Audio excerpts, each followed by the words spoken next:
ವಿದ್ಯಾರ್ಥಿ ಮಿತ್ರರೇ, ಕಳೆದ ತರಗತಿಯಲ್ಲಿ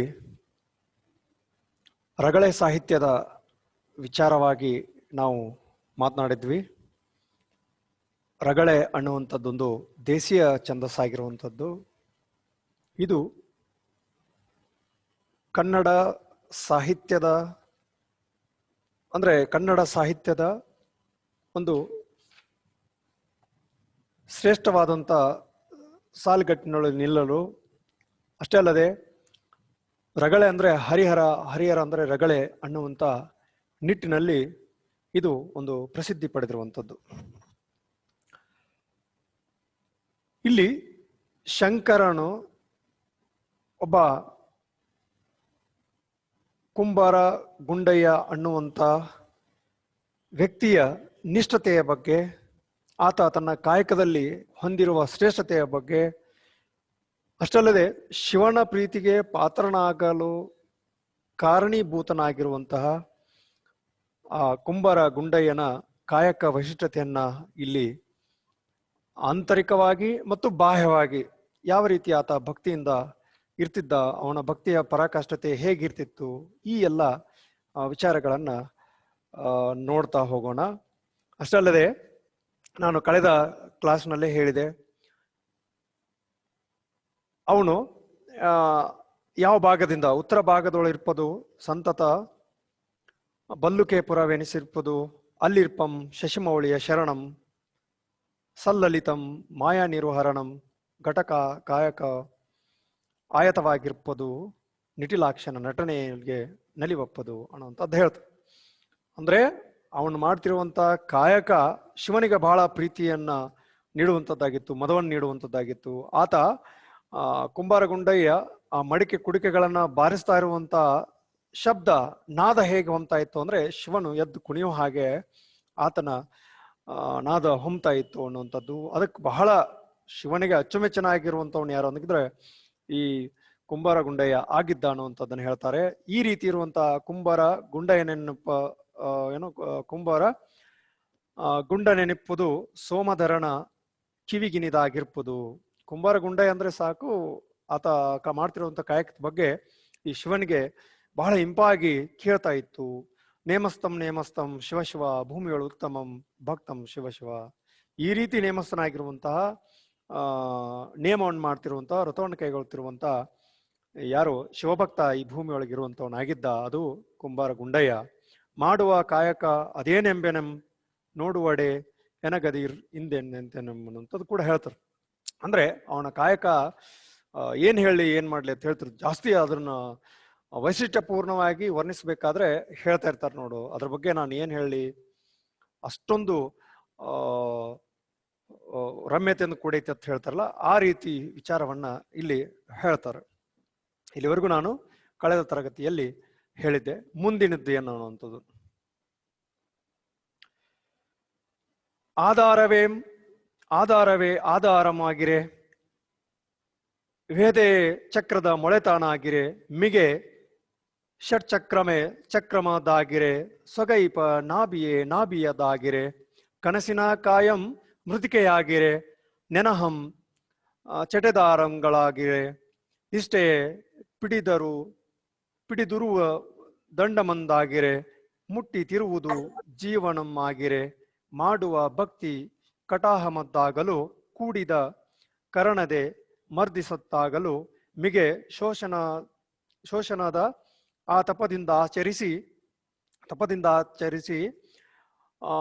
ಏನದು ಮಿಗೆದುಳ್ ಅಗ್ನಿಗಳಿಂ ದಾಹಿಸಿ ಆನಂದ ಜಲ ಪ್ಲಾವನಮ್ಮಾಗಿರೆ ನಾನಾ ಭಕ್ತಿ ಕಟಾಹಮದ್ದಾಗಿರೆ ಶಿವಕಾರಣ್ಯಾಂಬುದಿಗಳಿಂ ತಿರುವೆ ಶಿವಭಕ್ತರ್ ಆನಂದದೊಳಿ ಇವತೆ ಏನು ಅಂತದ್ದು ಹೇಳ್ತಾರೆ.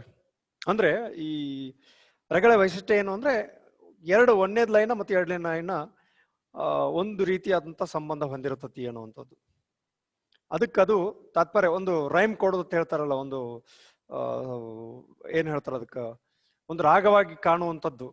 ಆಧಾರವೇ ಆಧಾರಮ್ಮಾಗಿರೆ ವೇದೆಯೇ ಚಕ್ರದ ಮೊರೆತಾನಾಗಿರೆ ಅನ್ನುವಂಥದ್ದು. ಇಲ್ಲಿ ಪ್ರಾಸ ಕೂಡ ಬರುವಂಥದ್ದು, ಅಂತ್ಯಪ್ರಾಸ ಇರುವಂಥದ್ದು ಇಲ್ಲಿ. ಅಂತ್ಯಪ್ರಾಸ ಹೇಗೆ ನೋಡು, ದಾಗಿರೆ ನಾಗಿರೆ ಅನ್ನುವಂಥದ್ದು ಇದೆಯಲ್ಲ, ಅಲ್ಲಿ ಪ್ರಾಸವನ್ನು ಹೇಳ್ತಾ ಇರುವಂಥದ್ದು. ಇದನ್ನ ನೋಡೋದಾದ್ರೆ ಆಧಾರವೇ ಆಧಾರವಾಗಿರು, ಆಧಾರ ಅಂದ್ರೆ ಇಲ್ಲಿ ತಳಹದಿ ಅನ್ನುವಂಥದ್ದು, ತಳಹದಿನೇ ತಳಹದಿಯಾಗಿತ್ತು ಅನ್ನುವಂಥದ್ದನ್ನ, ಅವನಿಗ ಅದೇ ಆಧಾರವಾಗಿತ್ತು ಅನ್ನುವಂಥ ರೀತಿ ಒಳಗ. ವೇದೆ ಚಕ್ರದ ಮೊಳೆ ತಾನಾಗಿರೆ, ವೇದೆ ಅಂದ್ರೆ ಕಷ್ಟ ಅನ್ನುವಂಥದ್ದು, ಕಷ್ಟದ ಚಕ್ರಕ್ಕೆ ಮೊಳೆ ಇರ್ತದಲ್ಲ, ಆ ಮೊಳೆನ ಆತ ಆಗಿದ್ದ, ಮೊಳೆನೆ ಆತನಾಗಿದ್ದ ಅನ್ನುವಂಥದ್ದನ್ನು. ವೇದೆ ಚಕ್ರದ ಮೊಳೆ ತಾನಾಗಿರೆ ಮಿಗೆ ಷಟ್ ಚಕ್ರಮೇ ಚಕ್ರಮದಾಗಿರೆ. ಷಟ್ ಚಕ್ರ ಅಂತ ಹೇಳ್ತಾರ. ಷಟ್ ಅಂದ್ರೆ ಆರು, ಆರು ಚಕ್ರಗಳು ಯಾವುದು? ಮೂಲಾಧಾರ, ಸ್ವಾಧಿಷ್ಠಾನ, ಮಣಿಪೂರಕ, ಅನಾಹತ, ವಿಶುದ್ಧ, ಆಜ್ಞೆ ಎಂಬ ಈ 6 ಬಗೆಯ ಚಕ್ರಗಳು. ಯಾವಂದ್ರೆ ಮೂಲಾಧಾರ ಅನ್ನುವಂಥದ್ದು, ಸ್ವಾಧಿಷ್ಠಾನ ಅನ್ನುವಂಥದ್ದು, ಮಣಿಪೂರಕ, ಅನಾಹತ, ವಿಶುದ್ಧ, ಆಜ್ಞೆ ಅನ್ನುವಂಥ ಈ 6 ಬಗೆಯ ಚಕ್ರಗಳು ಚಕ್ರದಾಗಿತ್ತು. ಅವನು ತಿರುಗಿಸುವಂಥದ್ದು. ಹೌದಾ? ಆ ಮಡಿಕೆ ಮಾಡ್ಬೇಕಾದ್ರೆ ಅತೇನು ಅಲ್ಲಿ ಚಕ್ರ ಬಳಕೆ ಮಾಡ್ತಿದ್ದಲ್ಲ, ಆ ಚಕ್ರ ಈ ರೀತಿ 6 ವಿಧದ ಚಕ್ರಗಳಿತ್ತಲ್ಲ, ಅಷ್ಟು ಇವುಗಳು ಆ ಬಗೆಯ ಚಕ್ರಗಳಿದ್ವು ಅನ್ನುವಂಥದ್ದು ಕೂಡ ಹೇಳ್ತಾರೆ. ಮೂಲಾಧಾರ, ಸ್ವಾಧಿಷ್ಠಾನ, ಮಣಿಪೂರಕ, ಅನಾಹತ, ವಿಶುದ್ಧ, ಆಜ್ಞೆ ಅನ್ನುವಂಥ ಈ ಚಕ್ರಗಳು ಕೂಡ ಅಲ್ಲಿ ಚಕ್ರ ಅದರಿಂದ ಕೂಡಿರುವಂತ ಚಕ್ರ ಆಗಿತ್ತು. ಮಿಗೆ ಅಂದ್ರೆ ಹೆಚ್ಚಾಗಿ ಅಥವಾ ಅತಿಶಯ ಅನ್ನುವಂಥದ್ದನ್ನು. ಸೊಗೈಪ ನಾಭಿಯೇ ನಾಭಿಯದ್ದಾಗಿರು. ನಾಭಿ ಅಂದ್ರೆ ಹೊಕ್ಕಳು ಅನ್ನುವಂಥದ್ದು ಕೂಡ ಹೇಳ್ತೀವಿ. ಅಥವಾ ಇನ್ನೊಂದು ಅರ್ಥ ಏನು ಅಂದ್ರೆ ಕೇಂದ್ರ ಸ್ಥಾನ, ಸೊಗಸಾಗಿರುವಂತ ಕೇಂದ್ರ ಸ್ಥಾನ ಅದು ನಾಭಿ ಆಗಿತ್ತು ಅನ್ನುವಂಥದ್ದು. ಅಂದ್ರೆ ಅಲ್ಲಿ ಸಾಂಕೇತಿಕ ರೂಪವನ್ನು ಕೊಡ್ತಾ ಹೋಗ್ತಾನೆ ಹರಿಹರ. ಆ ಸಾಂಕೇತಿಕ ರೂಪ ಮನುಷ್ಯನ ದೇಹದ ಒಂದು ಸ್ಥಿತಿ ಹೇಗಿತ್ತೋ ಅಲ್ಲಿ ಆತ ಮಾಡ್ತಿರುವಂತ ತನ್ನ ಕಾಯಕದಲ್ಲಿಯೂ ಕೂಡ ಹಾಗೆ ಕಾಣ್ತಾ ಇದ್ದ ಅನ್ನುವಂಥದ್ದನ್ನು. ಸೊಗಸಾಗಿರುವಂತ ಈ ನಾಭಿ ಏನಾಗಿತ್ತು? ನಾಭಿಯದ್ದ ಆಧಾರವಾಗಿತ್ತು. ಅಂದ್ರೆ ಕೇಂದ್ರ ಸ್ಥಾನ ಯಾವ್ದಾಗಿತ್ತು ಅಂದ್ರೆ ಅದು ಆ ಚಕ್ರಗಳಿಗೆ ಕೇಂದ್ರ ಸ್ಥಾನ ಆಗಿರುವಂಥದ್ದು ನಾಭಿ ಆಗಿತ್ತು. ಕಷ್ಟ ಅನ್ನುವಂಥದ್ದು ಚಕ್ರದ ಮೊಳೆ ಆಗಿತ್ತು. ಆ ಚಕ್ರ ಯಾವ್ದಾಗಿತ್ತು ಅಂದ್ರೆ 6 ವಿಧದ ಚಕ್ರಗಳು ಆಗಿರುವಂಥದ್ದೇ ಆಗಿತ್ತು. ಈ ರೀತಿ ಮುಂದೆ ಬರೆದು ಹೇಳ್ತಾರೆ, ಕನಸಿನ ಕಾಯಂ ಮೃತಿಕೆಯಾಗಿರೆ. ಈ ಕನಸಿನ ಕಾಯಂ, ಈ ಕನಸಿನಲ್ಲಿ ಕಾಣ್ತಿರುವಂತ ಅಥವಾ ತನ್ನ ಒಂದು ಆರಾಧ್ಯ ಕಾಯ ಅಂದ್ರೆ ದೇಹ ಅನ್ನುವಂಥದ್ದು ಯಾವ್ದಾಗಿತ್ತು ಅಂದ್ರೆ ಮಣ್ಣಿನಿಂದ ಆಗಿತ್ತು. ಮೃತಿಕೆ ಅಂದ್ರೆ ಮಣ್ಣು, ಮಣ್ಣಿನಿಂದ ಆಗಿತ್ತು.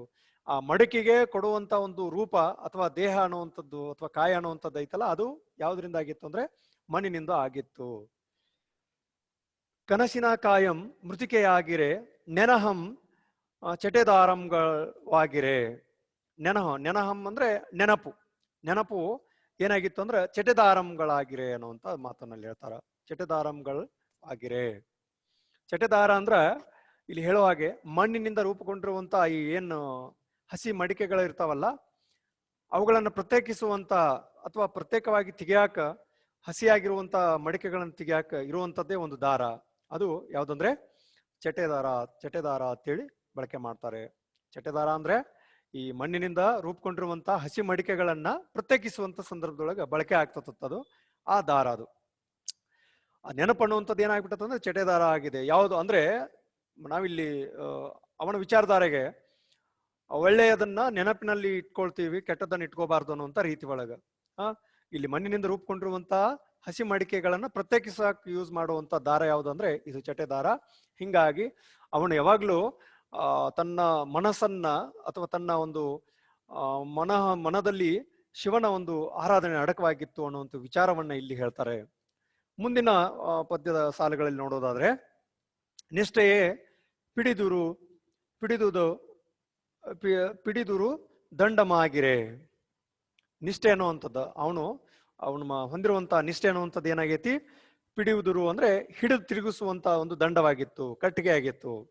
ಆ ಚಕ್ರವನ್ನು ತಿರುಗಿಸ್ತಾ ಇರ್ತಾರಲ್ಲ, ಚಕ್ರ ತಿರುಗಿಸ್ಬೇಕಾದ್ರೆ ಆ ಕಟ್ಟಿಗೆಯಿಂದ ನೂಗ್ತಾ ಇರುವಂತ ರೀತಿ ಒಳಗ ಆ ರೀತಿ ಏನಾಗಿತ್ತು ಅಂದ್ರೆ ನಿಷ್ಠೆ ಅನ್ನುವಂಥದ್ದು ಒಂದು ಪಿಡಿದಿರುವಂತ ದಂಡವಾಗಿತ್ತು. ಮುಟ್ಟಿ ತಿರುವುದು ಜೀವನಮ್ಮಾಗಿರೆ. ಆ ರೀತಿ ತಿರುಗಿಸುವಂಥದ್ದು ಜೀವನ ಆಗಿರೆ.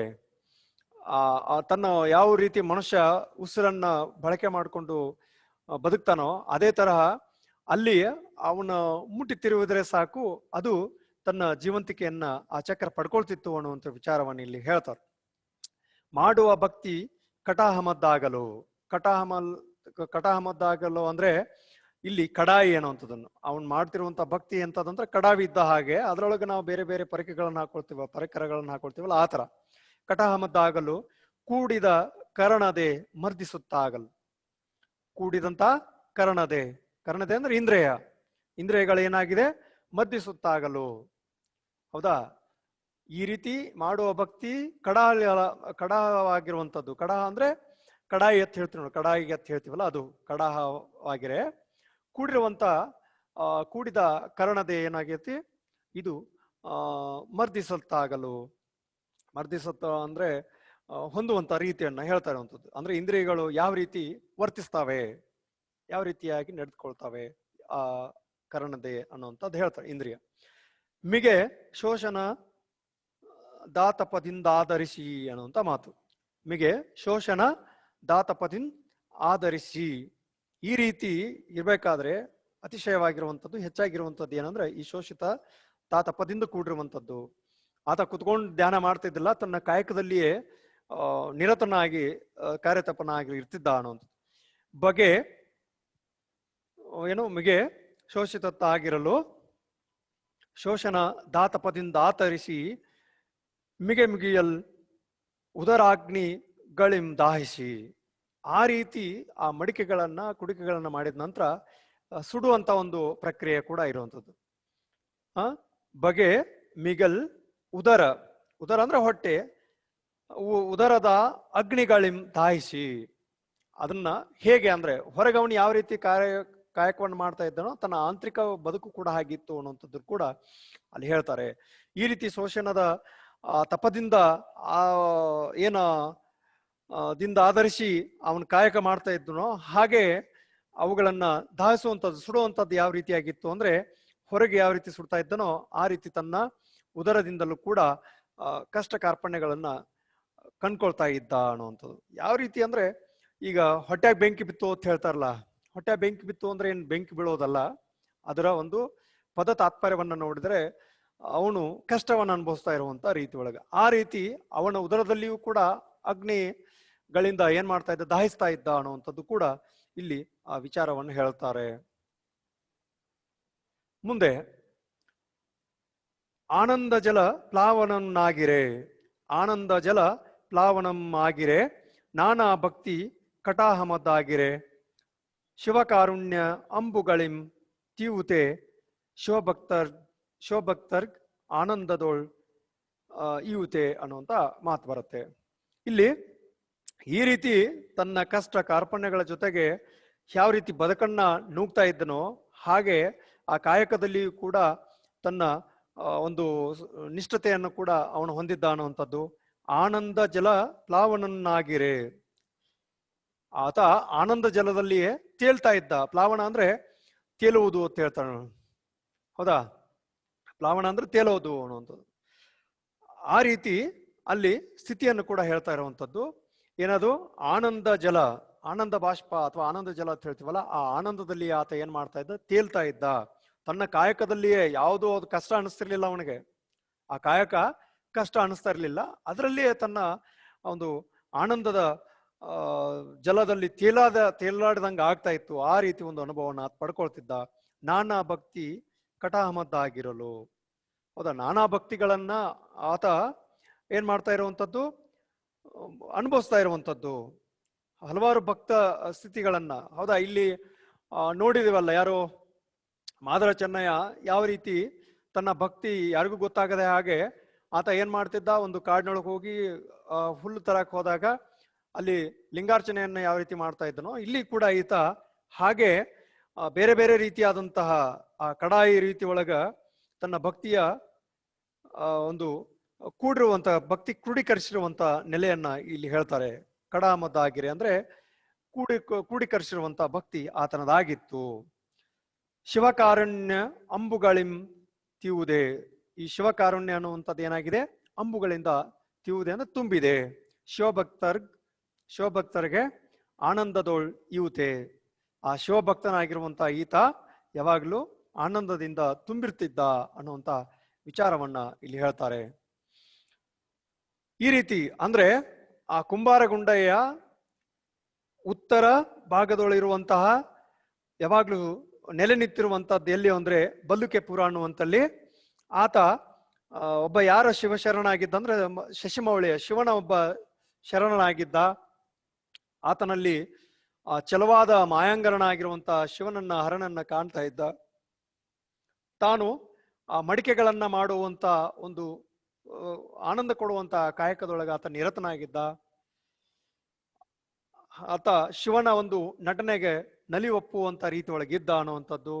ಈ ರೀತಿ ಇರ್ಬೇಕಾದಂತ ಯಾರು ಅಂದ್ರೆ ಕುಂಬಾರ ಗುಂಡಯ್ಯ ಅನ್ನುವಂಥವನಿದ್ದ. ಅವನು ಶಿವನ ಕಿವಿಗಳಿಗೆ ಬಹಳ ಇನಿದಿಂಪಾಗಿರುವಂತಹ ಒಂದು ಸಂಗೀತ ನೀಡುವ ರೀತಿಯೊಳಗ ಆತನ ಮಡಿಕೆಗಳನ್ನ ಆತ ಮಾಡ್ತಾ ಇದ್ದ. ಆ ಕಾಯಕದೊಳಗ ನಿರತನಾಗಿದ್ದ. ಅವನಿಗೆ ಯಾವ್ಯಾವ್ದು ಆಧಾರ ಆಗಿತ್ತು ಅಂದ್ರೆ, ಮಡಿಕೆ ಮಾಡ್ಬೇಕಾಗಿತ್ತು ಅಂದ್ರೆ ಆ ಚಕ್ರಕ್ಕೊಂದು ಆಧಾರ ಅನ್ನುವಂಥ ನೆಲ ಅನ್ನುವಂಥದ್ದು ಬೇಕಲ್ಲ, ಅದಕ್ಕೆ ಹೇಳ್ತಾರೆ ಆಧಾರವೇ ಆಧಾರವಾಗಿರೆ. ಆ ತಳಹದಿನೇ ಆಧಾರವಾಗಿತ್ತು ಅವನಿಗೂ ಮತ್ತು ಆ ಚಕ್ರಕ್ಕೂ ಕೂಡ. ಕಷ್ಟ ಅನ್ನುವಂಥದ್ದು ಚಕ್ರದ ಮೊಳೆ ಆಗಿತ್ತು. ಚಕ್ರದ ಮಧ್ಯದಲ್ಲಿ ಇರ್ತದಲ್ಲ, ಚಕ್ರ ತಿರ್ಬೇಕಾದ್ರೆ ಸಹಾಯಕವಾಗಿ ಅದು ನಿಂತ್ಕೊಂಡಿರ್ತದಲ್ಲ, ಅದು ಏನಾಗಿತ್ತು, ವ್ಯದೆ ಚಕ್ರದ ಮೊಳೆ ಆಗಿತ್ತು. ಚಕ್ರದ ಮೊಳೆ ಆಗಿತ್ತು ಅನ್ನುವಂಥದ್ದು. ಮಿಗೆ ಷಟ್ಚಕ್ರಮೇ ಚಕ್ರಮದಾಗಿರೆ. ಈ ರೀತಿ ಇರುವಂತಹ 6 ವಿಧದ ಚಕ್ರಗಳು ಅಲ್ಲಿ ಚಕ್ರವಾಗಿದ್ವು. ಸೊಗಸಾಗಿರುವಂತ ನಾಭಿಯಲ್ಲಿ ನಾಭಿಯಾಗಿತ್ತು. ಸೊಗಸಾಗಿರುವಂತ ನಾಭಿ ಹೊಂಕಳು ಅನ್ನುವಂಥ ರೀತಿ ಒಳಗೆ ಅದನ್ನ ಇನ್ನೊಂದು ಅರ್ಥ ಕೇಂದ್ರ ಸ್ಥಾನ ಅದು ಆಗಿತ್ತು. ಕನಸಿನ ಕಾಯ ಮೃತಿಕೆಯಾಗಿರೆ. ತಾನು ಕಂಡಂತ ಕನಸಿನ ಅಂದ್ರೆ ಆತ ರೂಪ ಕೊಡ್ತಾ ಇದ್ದ ಮಡಿಕೆ ಕುಡಿಕೆಗಳನ್ನ ತನಗೆ ವಿವಿಧ ರೀತಿಯೊಳಗ ರೂಪ ಕೊಡ್ತಾ ಇದ್ದಲ್ಲ.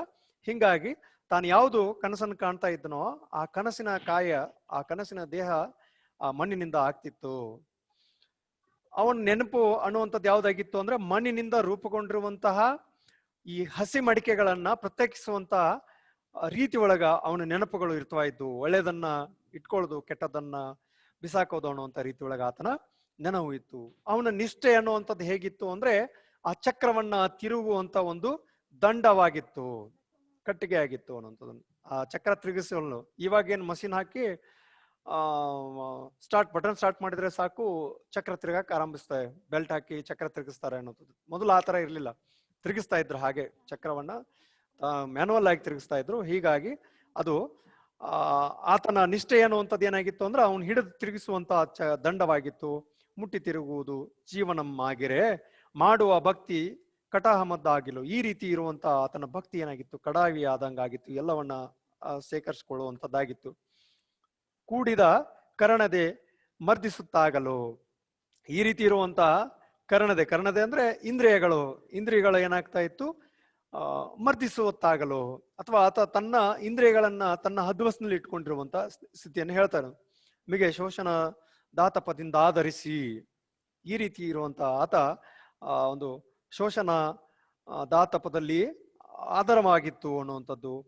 ಬಗೆ ಮಿಗಿಯಲ್ ಉದರಾಗ್ನಿಗಳಿಂ ದಾಯಿಸಿ. ಆ ಮಡಿಕೆಗಳನ್ನ ಕುಡಿಕೆಗಳನ್ನ ಆತ ಹೇಗೆ ಅವನನ್ನ ಸುಡ್ತಿದ್ರಲ್ಲ ಮಡಿಕೆ ಕುಡಿಕೆಗಳನ್ನ, ಹಾಗೆ ತನ್ನ ಹಲವು ದಾಹಿಸುವಂತ ವಿಚಾರಗಳನ್ನ ತನ್ನ ಶರೀರದೊಳಗೆ ಇಟ್ಕೊಂಡಿದ್ದ ಅನ್ನುವಂಥದ್ದು. ಈ ರೀತಿ ಇರುವಂತ ಆತ ಆನಂದ ಜಲ ಪ್ಲಾವನಮ್ಮಾಗಿರೆ. ಈ ರೀತಿ ಇರುವಂತ ಆತ ಆನಂದದ ಜಲದೊಳಗೆ ತೇಲ್ತಾ ಇದ್ದ.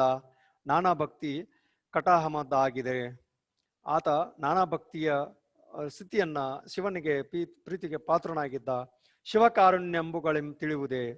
ಈತ ಆ ಶಿವನ ಕಾರುಣ್ಯಕ್ಕೆ ಅಂಬುಗಳಿಂದ ಕೂಡಿರುವಂತವನ ಆತ ಆಗಿದ್ದ ಅನ್ನುವಂಥದ್ದನ್ನ ಇಲ್ಲಿ ನಾವು ಕಂಡ್ಕೊಳ್ತೀವಿ. ಈ ರೀತಿ ಶಿವಭಕ್ತರಿಗೆ ಆನಂದದೊಳಗೆ ಇರ್ತಿಯುವುದೇ ಅನ್ನುವಂಥದ್ದನ್ನ, ಈ ರೀತಿ ಆತ ಆನಂದದೊಳಗೆ ಇರ್ತಿದ್ದ. ಮುಂದೆ ಏನಾಗ್ತಿತ್ತು, ಅಥವಾ ಕುಂಬಾರಗುಂಡಯ್ಯ ಯಾವ ರೀತಿ ಕಾರ್ಯಕನಿ ಆಗ್ತಿದ್ದ, ಶಿವನನ್ನ ಹೇಗೆ ಕಾಣ್ತಿದ್ದ, ಅಥವಾ ಕಾಯಕದೊಳಗ ಶಿವನನ್ನ ಕಾಣುವ ರೀತಿ ಹೇಗಿದ್ವು ಅನ್ನುವಂಥದ್ದನ್ನ ಇಲ್ಲಿ ಹೇಳ್ತಾವೆ. ಇಂತೊಳಗಣ ಘಟಕಾಯಕ ಒಪ್ಪಲ್ಲು ಸಂತತ ಹೊರಗನ ಮಾಟಮಂ ದೊಪ್ಪಲು ಕುಂಬರನ್ ಎನಿರ್ಪುದುಂ ಗುಂಡಯ್ಯಂ ತ್ರಯಂಬಕನ ಆಜ್ಞೆಯನ್ನೊಳ್ ಕೊಂಡಯ್ಯಂ. ಇಲ್ಲಿ ಪದಗಳನ್ನು ಜೋಡಿಸ್ತಾ ಇರುವಂಥದ್ದು.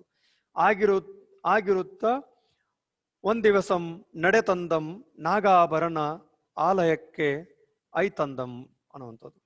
ಇಲ್ಲಿ ಏನು ಇಂಥಗಣ ಈ ರೀತಿ ಇರುವಂತಹ ಸಂದರ್ಭದಲ್ಲಿ ಘಟಕ ಕಾಯಕ ಒಪ್ಪಲು ಆ ಕುಂಬಾರಗುಂಡಯ್ಯನಿಗೆ ಆ ಮಣ್ಣಿನ ಪಾತ್ರೆಗಳನ್ನು ಮಾಡುವಂತ, ಮಣ್ಣಿನ ಮಡಕೆಗಳನ್ನು ಕುಡಿಕೆಗಳನ್ನು ಮಾಡುವಂತ ಕಾಯಕ ಒಪ್ಕೊಂಡಿರುವಂಥದ್ದು, ಒಪ್ಪಿರುವಂಥದ್ದು ಸಂತತ ಹೊರಗಣ ಮಾಟ ಮೊದಲು. ಆತ ಆ ಕಾಯಕವನ್ನ ಯಾವ ರೀತಿ ಮಾಡ್ತಾ ಇದ್ದ ಅಂದ್ರೆ ಸಂತಸದಿಂದ ಮಾಡ್ತಾ ಇದ್ದ.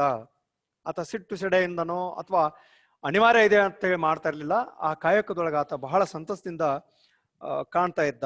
ಮಾಟ ಮೊದಲು ಕುಂಬಾರನ್ ಎನಿಸಿರ್ಪಂ ಗುಂಡಯ್ಯಂ, ಕುಂಬಾರ ಗುಂಡಯ್ಯ ಅನಿಸಿರುವಂತ ಈತ ಇದ್ದ ಅನ್ನುವಂಥದ್ದು. ಕುಂಬಾರ ನೆನೆಸಿರ್ಪಂ ಗುಂಡಯ್ಯಂ, ಕುಂಬಾರ ನೆನೆಸಿರುವಂತವನು ಯಾರು ಅಂದ್ರೆ ಗುಂಡಯ್ಯ.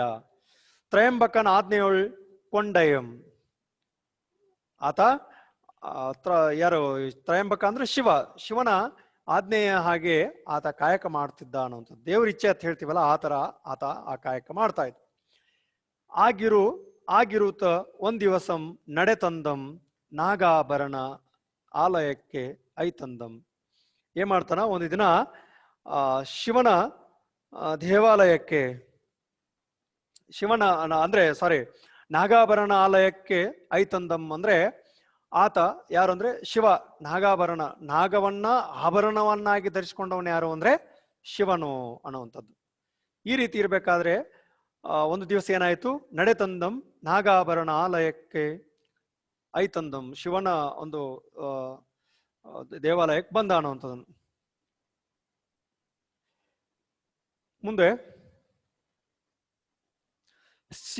ಶಿವನಿರ್ದಂ ಹೊಸ ಹೊಸ ಪೂಜೆಗಳಿಂ ಭವನಿರ್ದಂ ಸಿಂಗರದೊಳ್ ಭಜಗಳಿಂ ಶಿವ ಪೂಜೆಯನ್ನಚ್ಚರಿ ಮಿಗೆ ನೋಡುತ್ತೆ ಮನದೊಳ್ ಕಣ್ಣೋಳ್ ಪೂಜಾಭಾವಂ. ಈ ರೀತಿಯ ಆತ ಆ ದೇವಾಲಯಕ್ಕೆ ಬಂದಂತ ಸಂದರ್ಭದೊಳಗ ಬಂದ ಶಿವನನ್ನ ಕಾಣುವ ರೀತಿ ಹೇಗಿದೆ ಅನ್ನುವಂಥದ್ದನ್ನ ಅಲ್ಲಿ ಕಾಣ್ತಾರೆ. ಶಿವನನ್ನ ಕಾಣುವಂತ ರೀತಿ ಹೇಗಿದೆ, ಶಿವನನಾಥ ಹೇಗೆ ಕಂಡ ಅನ್ನುವಂಥದ್ದು. ಶಿವನಿರ್ದಂ ಹೊಸ ಹೊಸ ಪೂಜೆಗಳಿಂದ, ಶಿವನನ್ನ ಯಾವ ರೀತಿ ಅಂದ್ರೆ ಹೊಸ ಹೊಸ ಪೂಜೆಗಳಿಂದ ಆವೃತಗೊಂಡಿದ್ದ ಅಥವಾ ಹೊಸ ಹೊಸ ಪೂಜಾ ವಿಧದಿಂದ ಕೂಡಿದ್ದ ಅನ್ನುವಂಥದ್ದು. ಭವನಿರ್ದಂ ಸಿಂಗರ ವಜ್ಜೆಗಳು ಅನ್ನುವಂಥದ್ದನ್ನು, ವಜ್ಜೆಗಳಿಂ ಅಂದ್ರೆ ಕ್ರಮಬದ್ಧವಾದ ಅನ್ನುವಂಥದ್ದು. ಸಿಂಗರದೊಜ್ಜೆಗಳಿಂ ಅಂದ್ರೆ ಕ್ರಮಬದ್ಧವಾಗಿರುವಂತಹ ಸಿಂಗಾರಗೊಂಡಿದ್ದ ಯಾರು, ಶಿವ.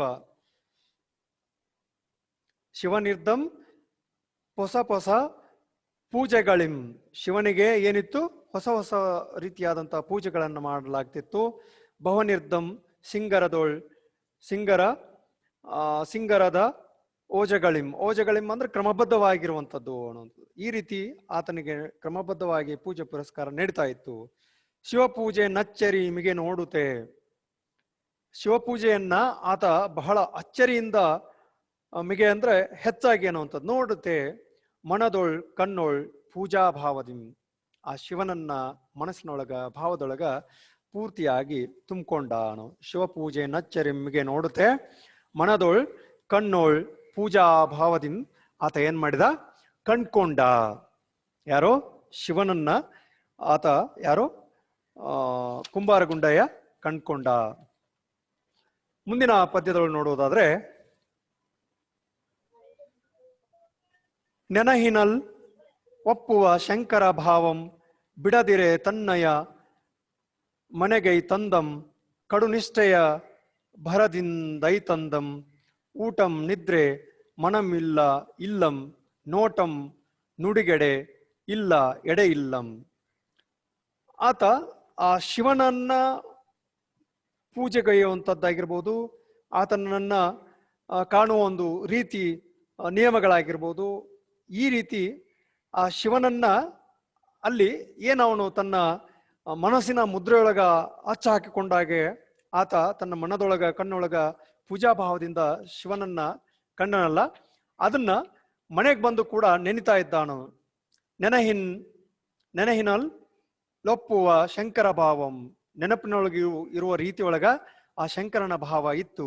ಬಿಡದಿರೆ ತನ್ನಯ ಮನೆಗೈ ತಂದಂ, ಆ ನೆನಪಿನ ಭಾವದಲ್ಲಿ ಶಂಕರನ ಏನ್ ಮಾಡಿದ, ತನ್ನ ಮನೆವರೆಗೂ ನೆನ್ಪಿಟ್ಕೊಂಡು ಬಂದ ಅನ್ನೋಂಥದ್ದು. ಅಂದ್ರೆ ಆ ದೇವರನ್ನ ಕಂಡಂತ ಅಥವಾ ಆ ಪೂಜೆ ವಿಧಾನವನ್ನ ಕಂಡಂತ ಪೂಜೆ ಪುರಸ್ಕಾರದಿಂದ ಇರುವಂತಹ ಸ್ಥಿತಿಯನ್ನ ಕಂಡಂತ ಈತ ಗುಂಡಯ್ಯ ಏನ್ ಮಾಡ್ತಾನೆ, ಆತನನ್ನ ಹಾಗೆ ತನ್ನ ಭಾವದೊಳಗೆ ಇಟ್ಕೊಂಡು ನೆನಪಿನಲ್ಲಿ ಇಟ್ಕೊಂಡು ಅವನು ಬಿಡದೇನೆ ಏನ್ ಮಾಡ್ತಾನೆ, ಮನೆಗೈ ತಂದಂ, ತನ್ನ ಆ ನೆನಪಿನ ಸ್ಥಿತಿಯನ್ನ ಹೇಳ್ತಾ ಇರುವಂತದ್ದು. ಆತ ಹಾಗೆ ಶಿವನನ್ನ ತನ್ನ ಮನೆಗೆ ಕರ್ಕೊಂಡ್ ಬಂದ ಅನ್ನುವಂಥ ರೀತಿ ಒಳಗೆ, ಅಂದ್ರೆ ನೆನಪಿನೊಳಗೆ ಇಟ್ಕೊಂಡ್ ಬಂದ ಅನ್ನುವಂಥದ್ದು.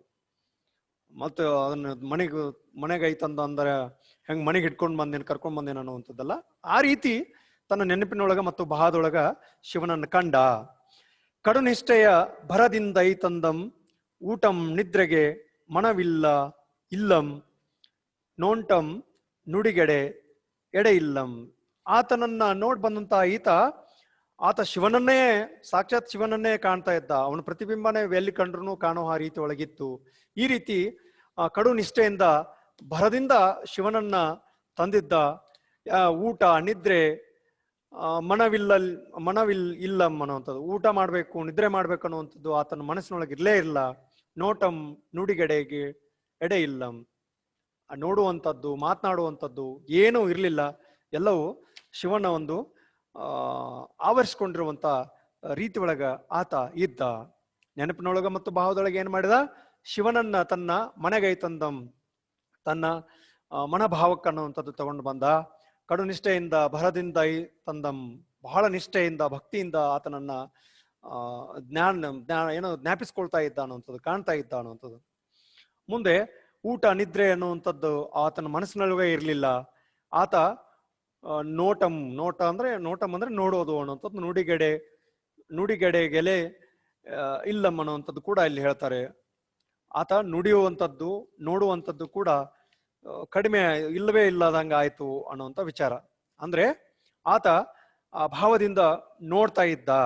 ಅಷ್ಟೊಂದು ಶಿವನನ್ನ ಆರಾಧ್ಯತೆಯಿಂದ ಕಡು ಶ್ರೇಷ್ಠತೆಯಿಂದ ಆತನನ್ನ ಏನ್ ಮಾಡ್ತಾ ಇದ್ದ, ಕಾಣ್ತಾ ಇದ್ದ. ಒಟ್ಟಾರೆಯಾಗಿ ಶಿವನ ಕಾಣುವ ಪರಿ ಗುಂಡಯ್ಯ ಎಲ್ಲಿಲ್ಲದ ಆ ಪ್ರೀತಿ ಆತನಲ್ಲಿತ್ತು. ಆ ಶಿವನು ಕೂಡ ಅವನ ಪ್ರೀತಿಗೆ ಪಾತ್ರನಾಗಿದ್ದ ಅನ್ನುವಂಥದ್ದು ನಾವಿಲ್ಲಿ ಕಂಡುಕೊಳ್ಳುವಂಥದ್ದು. ಮುಂದಿನ ಭಾಗ ನೋಡುವುದಾದ್ರೆ, ಬಂದ್ಯಂದಿನ ತೆರದಿಂ ಮಾಡುತ್ತೀರೆ ಸಂದೊಪ್ಪುವ ಘಟಕ ಕಾಯದಿಂದ. ಈ ರೀತಿ ಸಂದೊಪ್ತಿರುವಂತಹ ಘಟಕ ಕಾಯದಿಂದ ಆತ ಕಾಣ್ತಾ ಇದ್ದ.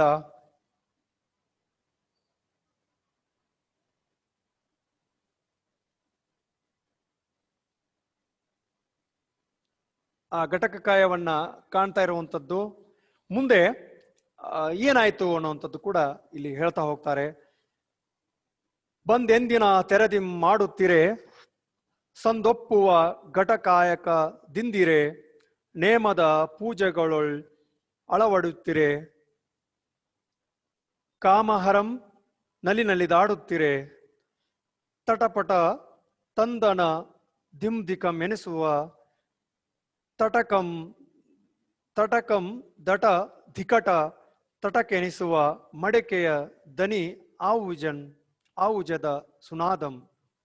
ಇಲ್ಲಿ ಆತ ಆ ಶಿವನ ಒಂದು ನೆನಪಿಟ್ಕೊಂಡು ಆ ನೆನಪಿನಲ್ಲಿ ತನ್ನ ಈ ಮಣ್ಣಿನ ಪಾತ್ರೆಯಲ್ಲಿ ಅಥವಾ ಮಣ್ಣಿನ ಕಾಯಕದೊಳಗೆ ಆತ ತೊಳ್ಕೊಡ್ಕೊಂಡ ಅನ್ನುವಂಥದ್ದು. ಹೆಂಗಂದ್ರೆ ಎಂದಿನ ತೆರೆದಿಂ, ಆತ ಬಂದು ಎಂದಿನಂತೆಯೇ ಆ ತನ್ನ ಮಡಿಕೆ ಮಾಡುವಂತ ಕಾಯಕದೊಳಗ ಸಂದೊಪ್ಪುವ ಘಟಕಾಯಕದಿಂದ ಅನ್ನುವಂಥದ್ದನ್ನು, ತನಗೇನು ಪ್ರೀತಿಗೆ ಅಥವಾ ತನ್ನ ಒಂದು ಭಾವಕ್ಕೆ ಅಂಟುಕೊಂಡಿರುವಂತಹ ಶಿವನನ್ನ ಧ್ಯಾನಿಸುತ್ತಾ ಅವನನ್ನೇ ನೆನಪು ಮಾಡ್ಕೊಳ್ತಾ ಆ ರೀತಿ ಇರ್ಬೇಕಾದ್ರೆ ಆತ ತನ್ನ ಆ ಕಾಯಕದೊಳಗ ಆತನನ್ನು ಕಾಣ್ತಾ ಇದ್ದ. ಆತನ ವಿಚಾರವನ್ನ ತಲೆಯಲ್ಲಿ ಇಟ್ಕೊಂಡು ಹಾಗೆ ಮಡಿಕೆ ಕುಡಿಕೆಗಳನ್ನು ಮಾಡ್ತಿರ್ಬೇಕಾದ್ರೆ ನೇಮದ ಪೂಜೆಗಳ ಅಳವಡುತ್ತೀರೆ, ಆತನನ್ನ ಹಾಗೆ ಪೂಜಿಸ್ತಾ ಇದ್ದ. ಆ ನಿಯಮ ಅನ್ನುವಂಥದ್ದು ಇದ್ವೇ ಇತ್ತು, ನಿಯಮ ಅನ್ನುವಂಥದ್ದು ನೆಡ್ತಾ ಇತ್ತು. ಶಿವನ್ನ ಅಲ್ಲೇ ಗುಡಿಯೊಳಗೆ ಕಂಡಾಗ ಮಾತ್ರ ಆತ ಪೂಜೆ ಭಾವದಿಂದ ಕಾಣ್ತಾ ಇರ್ಲಿಲ್ಲ, ತನ್ನ ಮನದೊಳಗೂ ಕೂಡ ಆ ಪೂಜ್ಯ ಭಾವದಿಂದ ಇರ್ತಿದ್ದ.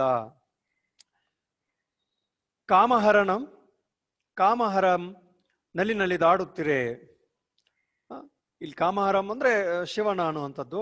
ಆತ ನಲ್ಲಾಡ್ತಾ ಇದ್ದ, ಅಷ್ಟೊಂದು ಉತ್ಸುಕತೆಯಿಂದ ಆತನನ್ನ ಈತ ಕಾಣ್ತಾ ಇದ್ದ ಅನ್ನುವಂಥದ್ದು. ಯಾವುದಂದ್ರೆ ತನ್ನ ಕಾಯಕ ರೂಪದೊಳಗ ನಾನು ಶಿವನನ್ನ ಕಾಣುವಂತ ರೀತಿ. ಅಲ್ಲಿ ಆ ಮಡಿಕೆಯ ದನಿ ಯಾವ ರೀತಿ ಆಗ್ತಿತ್ತು ಅನ್ನುವಂಥದ್ದನ್ನು ಹೇಳ್ತಾರೆ. ತಟಪಟ ತಂದನ ಧಿಮ್ದಿಕಂ ಎನಿಸುವ, ಧಿಮ್ದಿಮ್ಕೆ ಎನಿಸುವ, ತಕಟಂ ಧಟ ಧಿಕಟ ತಟಕವೆನಿಸುವ ಮಡಿಕೆಯ ದನಿ ಆವುಜದ ಸುನಾದಂ. ಆವುಜ ಅಂದ್ರೆ ಒಂದು ಬಗೆಯ ಚರ್ಮದ ವಾದ್ಯ. ಆ ಒಂದು ಬಗೆಯ ಚರ್ಮದ ವಾದ್ಯ ಇರ್ತತಲ್ಲ, ಆ ವಾದ್ಯದ ಶಬ್ದ ಹೇಗ್ ಬರುತ್ತೋ, ಧ್ವನಿ ಹೇಗ್ ಬರುತ್ತೋ ಹಾಗೆ ಈತ ಮಾಡುವಂತ ಮಡಕೆಯ ದನಿ ಕೂಡ ಹಾಗೆ ಬರ್ತಿತ್ತು. ಏನದು? ತಟಪಟ ತಂದನ ಧಿಮ್ ಧಿಮಕ್ಕೆನಿಸುವ,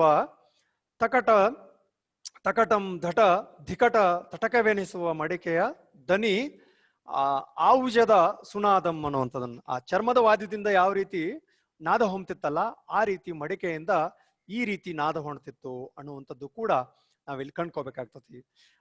ಯಾರು ಕುಂಬಾರಗುಂಡಯ್ಯನ ಮಡಕೆಯಿಂದ ಧ್ವನಿ ಹೇಗೆ ಹೊಮ್ತಾ ಇತ್ತು ಅಂದ್ರೆ ಇದನ್ನ ಬರಿಬೇಕಾಗ್ತತಿ. ತಟಪಟ ಏನದು? ತಟಪಟ ದಂತನ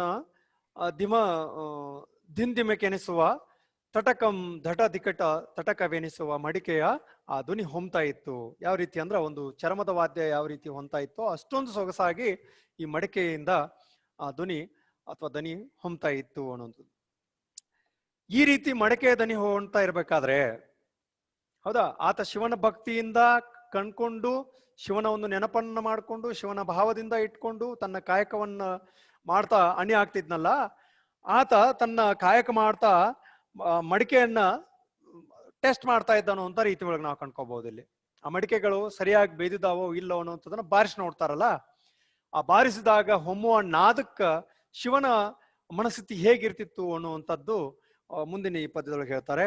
ಮಡಕೆಯ ದನಿ ಹೊಸ ಕಳೆಯಂ ನಾದಂ ತಾಳಂ ಕೌಸಾಳದ ಹೊಸನಾದಂ ಸೂಲಿಗೆ ಮೇಳವನೆ ಮೃದುನಾದಂ ತಾನಾಗಿರೆ ಮಧುರತೆಯಂ ಬೀರುತೆ ನಾನಾ ವಿಧ ನವಗತಿಯಂ ತೋರುತೆ.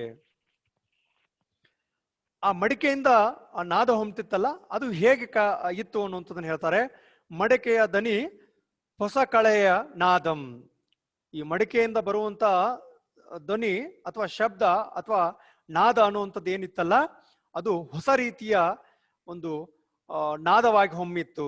ಹೊಸ ಕಳೆಯ ನಾದಂ, ಹೊಸ ರೀತಿಯಾದಂತ ಒಂದು ನಾದ ಅದು ಆಗಿತ್ತು ಅನ್ನುವಂಥದ್ದನ್ನು.